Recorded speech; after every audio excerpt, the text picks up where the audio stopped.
जिवंत आहोत. माझी साक्ष आहे की परमेश्वर जो प्रकाशाचा निर्माण करता आणि अंधाराचाही उत्पन्न करता तोच आहे.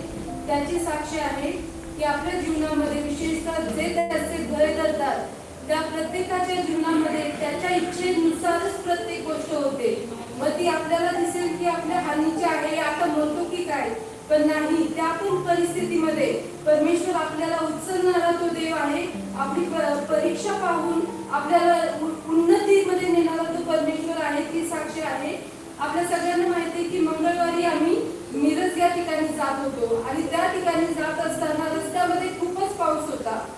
कात्रजला आम्ही गेलो तेव्हापासूनच पाऊस लागला आणि अशा प्रकारे पाऊस होता की कधी आहे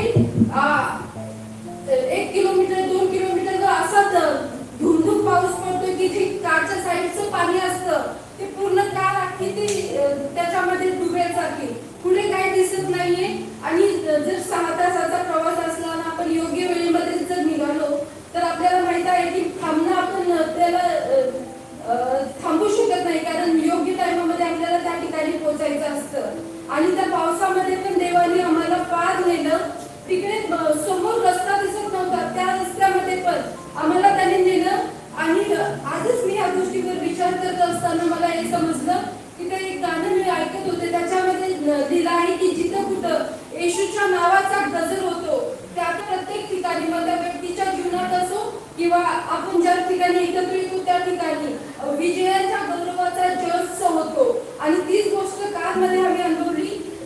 कुणाच्या तरी बॅरियरसाठी आम्ही जात होतो, पण ज्या दिवशी दुसऱ्यांदा मी विचार केला त्यावेळेस मला असं वाटलं की कुणाच्या तरी मृत्यूच्या ह्याच्यामध्ये जातोय, पण तिघांचं हे गोष्ट आम्ही घेऊन चाललो होतो.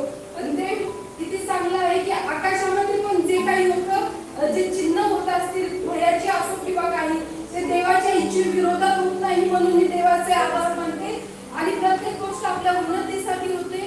आपण काय निर्णय घेतो त्यावेळेस, आपण पिऊन गप्प राहतोय का जिवंत